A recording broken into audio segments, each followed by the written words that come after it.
This unit will cover changing materials, and the first section will look at differences between physical and chemical changes.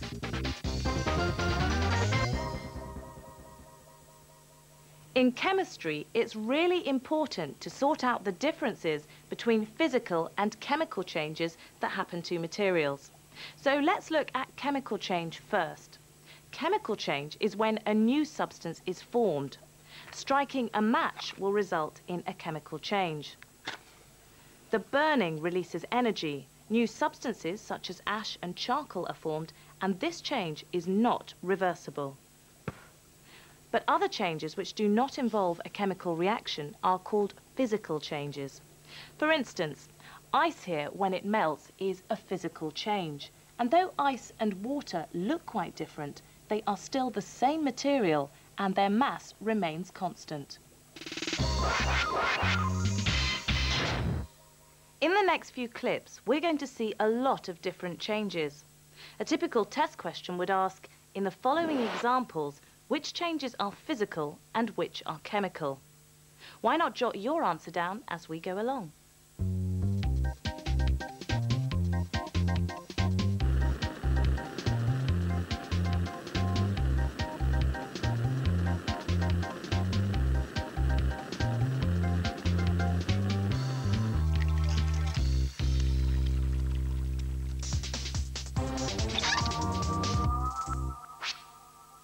So, which changes are physical and which changes are chemical? How did you get on? Your answer should have 2 chemical changes and 2 physical changes. Let's run through them again. So with burning, the material changes in appearance and we can't reverse the change. So this is a chemical change. This is wax melting. We have a change of state that can easily be reversible. So this is a physical change. And this next one is also a physical change. Water vapour changing back into water. And the last one, cooking. Well, new substances are made and the change is impossible to reverse. So this is a chemical change. How did you get on? If you weren't sure, the key points will help you with physical and chemical changes.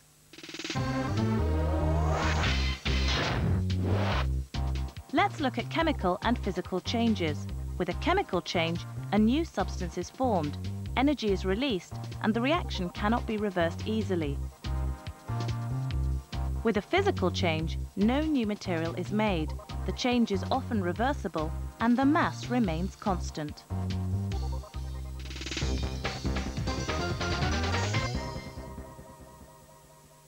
The first type of physical change we're going to look at is dissolving, where one substance dissolves into another. 2 identical beakers of water, 2 identical piles of salt. So the scales balance. But what will happen if I put this salt into the beaker? That salt will go down, won't it? It'll be heavier. There'll be more weight with the salt in the beaker. I bet it'll go down at first, but then go up again. No, you're both wrong. This side will go up, because there's 2 things on that side, and there's only 1 thing on this side. Go on then, let's see.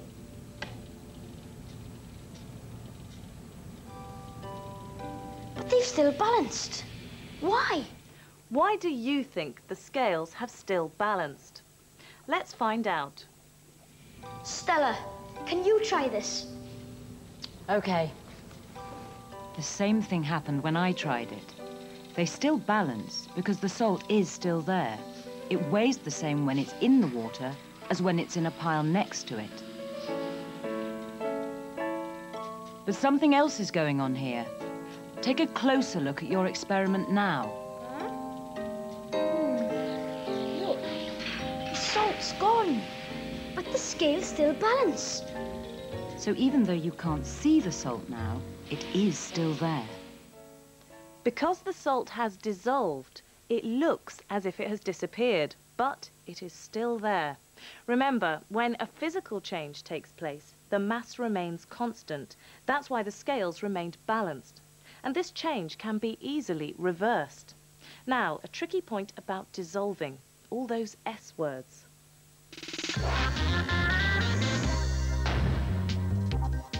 When you're revising dissolving, there's no easy way around learning the terms solvent, solute, solution, soluble. Get somebody to test you on them to make sure that you've got them right. With solutes, solvents and solutions, the S words, a helpful tip is to remember that the solution is what you puzzle out at the end in a crossword. So the solution is what you make when mixing a solute with a solvent. A solute is the substance being dissolved. The solvent is a liquid which the solute dissolves in. The solution is the mixture of the solute dissolved in the solvent. And soluble means that the substance dissolves in the solvent. You need to have these clear for your test, so why not stop the tape and practice writing all 4 of them down with some examples.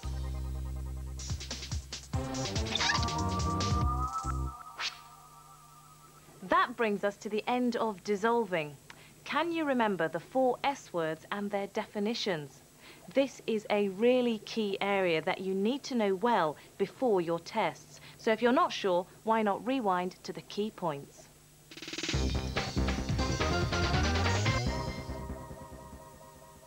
Another physical change is when materials expand and contract due to a change in temperature. Before the metal ball is heated, it easily falls through the ring. Now let's see what happens when we heat it for a few minutes. So you see if it fits anymore? Okay. The ball no longer falls through the ring. The metal has expanded. Let's look at that again at the particle level. What exactly happens when something expands and contracts? When a solid is heated, the particles inside it increase their movement, and the particles move slightly further apart, so the whole object expands. And the opposite happens if energy is removed by cooling. The particles decrease their movement, move closer together, and the material contracts.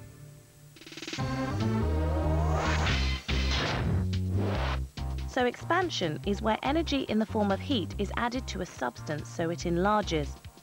Contraction is where energy in the form of heat is taken away, so a substance contracts and becomes slightly smaller. We are now going to take a closer look at changes that happen over millions of years. Besides physical and chemical changes to materials, there are also geological changes. Now, geological changes happen over millions of years, and we can summarize these changes in the rock cycle. The rest of this unit is going to look at the rock cycle and examples of the 3 types of rock that you need to know. Volcanic rock is called igneous rock, and igneous comes from the Greek word meaning fire, and that's where it's coming from. Molten rock, hotter than fire. But how is it hot? The center of the Earth, the core, is thousands of degrees Celsius.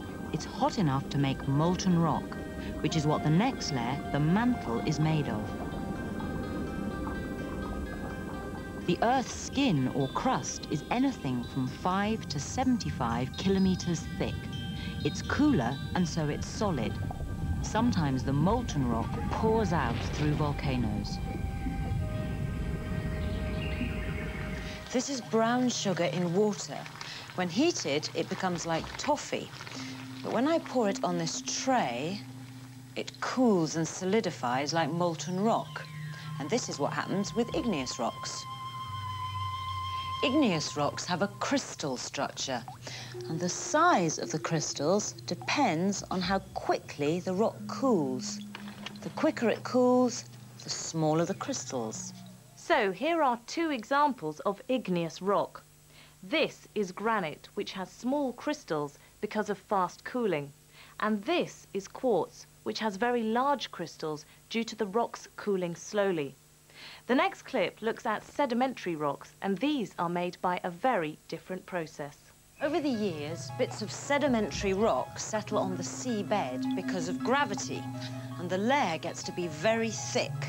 And the thicker the layer gets, the more pressure is exerted on the bottom of it. As the particles get squashed, the water is squeezed out, leaving deposits that cause a process called cementation, where the particles are cemented together. Over time, the squashing and cementing of the sediment forms sedimentary rock. So, sandstone and limestone are sedimentary rocks. They are grainy and crumbly, and sometimes they contain fossils. But ending up like this is not the end of the story for these sedimentary rocks. After this sedimentary rock's made, the weight of the layers pushes them deep underground, where the earth can heat and squash the sedimentary rock further. Now, when it does this, the rock changes yet again, and this third type of rock is called metamorphic. And it's this heat and pressure that give metamorphic rocks special properties. Slate and marble are metamorphic rocks. They are hard and smooth, and very small crystals in layers mean that they can be used for roof slates or tiles, or chiseled and polished into ornaments. Both sedimentary and metamorphic rocks can work their way to the surface and be eroded by the weather and make their own rock cycles. The other possibility is that metamorphic rock can get heated and melted down, ready to be thrown out of the earth again to make igneous rocks. So the whole thing starts again.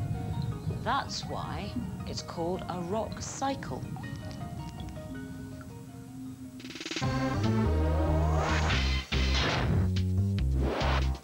The rock cycle is an ongoing cycle of events over millions of years, where rocks at the Earth's surface are being continually broken down, reformed and changed.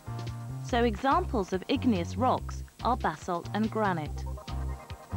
Examples of sedimentary rocks are sandstone and limestone, which are cemented together. And examples of metamorphic rocks are slate and marble, which have been compressed and heated. So, here's a test question. Bricks are made by baking clay. Which type of rock is formed in a similar way? So if bricks are made by baking, that means they're heated. So which type of rock is formed by heating? Stop the tape and have a think.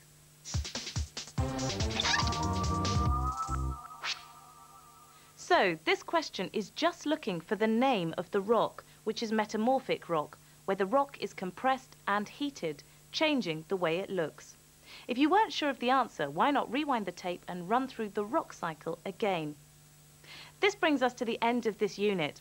We've gone through some physical changes that happen to materials, the rock cycle, and examples of the 3 different types of rocks. There are further questions in the bite-sized book and on the website. But if you've had enough, why not take a break before moving on?